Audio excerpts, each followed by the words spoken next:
আসসালামু আলাইকুম। সুপ্রিয় দর্শক, প্রশ্ন হলো, রাশিয়া কি ইসরায়েলের আক্রমণ থেকে ইরানকে রক্ষা করতে ব্যর্থ হয়েছে? বিশেষ করে এবছরের শুরুতে রাশিয়ার সঙ্গে ইরানের একটা স্ট্র্যাটেজিক পার্টনারশিপ চুক্তি হয়েছে।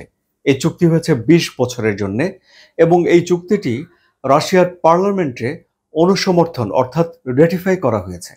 কিন্তু তারপরেও রাশিয়া কেন ইরানকে ইসরায়েলের আক্রমণের মুখে রক্ষা করতে এলো না? ইরানের পাশে কেন সামরিক সহায়তার ঝাঁপি নিয়ে এসে দাঁড়ালো না?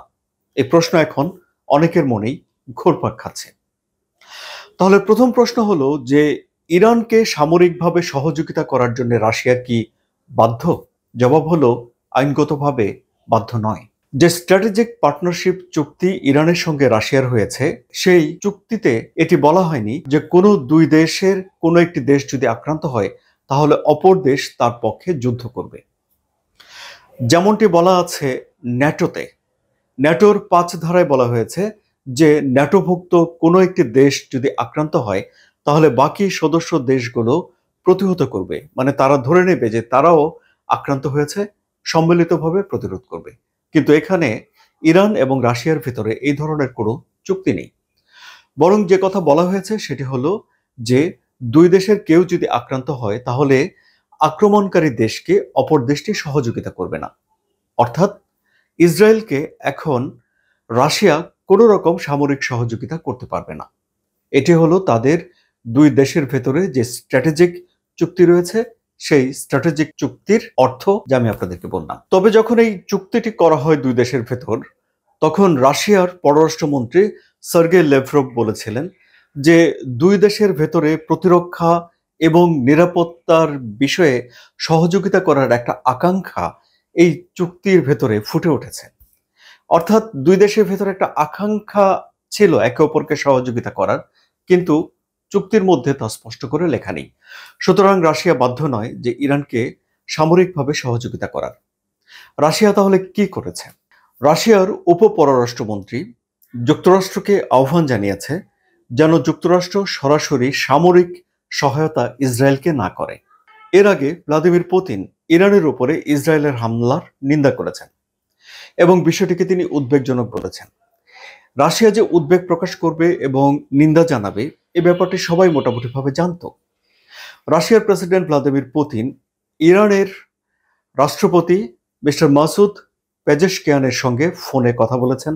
তিনি ইসরায়েলের প্রধানমন্ত্রী বেনিয়ামিন নেতানিয়াহুর সঙ্গে কথা বলেছেন এবং তিনি মার্কিন প্রেসিডেন্ট ডোনাল্ড ট্রাম্পের সঙ্গে কথা বলেছেন এবং ইরানের সঙ্গে কথা বলার সময়, ডোনাল্ড ট্রাম্পের কথা বলার সময় এই যে হামলার তিনি নিন্দা করেছেন, এই বিষয়টা গণমাধ্যমের সূত্রে খুবই স্পষ্ট হয়ে উঠেছে।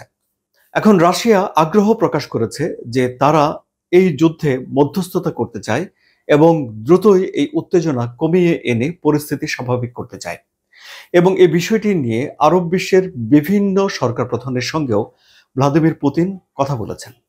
কিন্তু তিনি সরাসরি এই যুদ্ধে জড়িয়ে পড়া কিংবা ইরানকে সহযোগিতা করার মতো কোনো কিছু তিনি করেননি।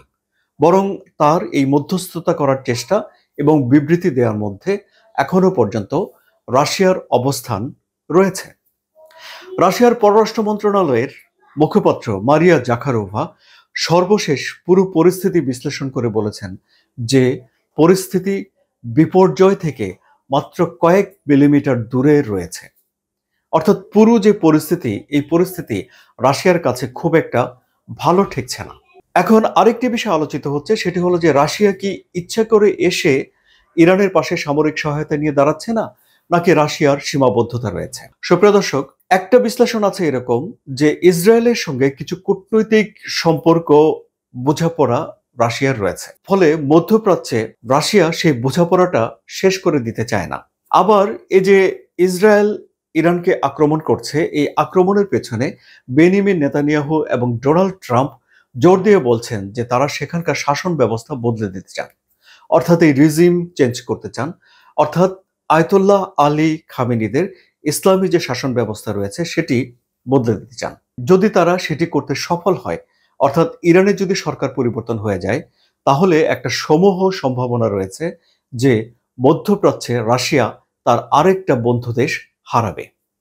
অর্থাৎ ইরানের সঙ্গে তার যে সম্পর্ক এবং যে প্রভাব সেটি রাশিয়ার শেষ হয়ে যাবে, যা রাশিয়ার অনেক বড় ক্ষতি হিসেবেই বিশ্লেষকরা দেখছেন। মধ্যপ্রাচ্যে আরেকটি দেশের উপরে প্রভাব হারিয়ে ফেলেছে রাশিয়া, সেই দেশটি হলো সিরিয়া। সিরিয়ার বাশার আল আসাদ বিদ্রোহীদের অভিযানের মুখে দেশ ছেড়ে চলে যাওয়ার পর সেই দেশে ইরানের প্রভাব কমে গেছে এবং রাশিয়ার প্রভাবও কমে গেছে। কারণ বাশার আল আসাদ সরকারকে এই দুটি দেশই টিকিয়ে রেখেছিল গৃহযুদ্ধের মুখে। সুতরাং রাশিয়ার জন্য কিন্তু ক্ষতির ঝুঁকি বেশি। তারপরেও রাশিয়া সেখানে আসতে পারছেন না সহযোগিতা নিয়ে, এটি অনেকে বলছেন। কারণ রাশিয়া ইউক্রেন যুদ্ধ করার পরে রাশিয়া এরই মধ্যেই যথেষ্ট পরিমাণে চাপে রয়েছে এবং তার পক্ষে আরেকটি যুদ্ধের ফ্রন্ট খুলে দেয়া খুব একটা বুদ্ধিমানের কাজ হবে না, বা হয়তো তার সক্ষমতা নেই বলেই বিশ্লেষকরা বলছেন। রাশিয়া যার পর্যায়ে চেষ্টা করছে যে উত্তেজনা কমিয়ে দেওয়ার জন্য, এবং যদি উত্তেজনা কমে যায় অর্থাৎ রাশিয়া যদি মধ্যস্থতা করতে পারে, তাহলে এটি ইসরায়েল এবং ইরান দুই দেশকেই সহযোগিতা করার। কিন্তু বাস্তবতা কি? বাস্তবতা হলো যে ইরান বা ইসরায়েল তারা কেউই এখনো পর্যন্ত সমঝোতায় আসার মতো অবস্থাতে নেই। বিশেষ করে ডোনাল্ড ট্রাম্প বলেছিলেন যে ইরানের তরফ থেকে হোয়াইট হাউসে একটা টিম যেতে পারে আলোচনা করার জন্য, কিন্তু মিস্টার খামেনি তা নাকচ করে দিয়েছেন এবং তিনি বলেছেন যে ইরানের কেউ হোয়াইট হাউসে মাথা নত করতে যাবে না। ইরান তাদের অতীত ইতিহাস এবং পারস্য সভ্যতার ইতিহাসকে সামনে টেনে এনে বলছে যে ইরান এই যুদ্ধ লড়বে। তাহলে সুপ্রিয় দর্শক, সামনের দিনগুলোতে রাশিয়া কি করতে পারে? আপনাদের কি ধারণা? কমেন্টে জানান। আলোচনা যদি ভালো লাগে তাহলে সাবস্ক্রাইব করে এই চ্যানেলের সঙ্গে থাকুন।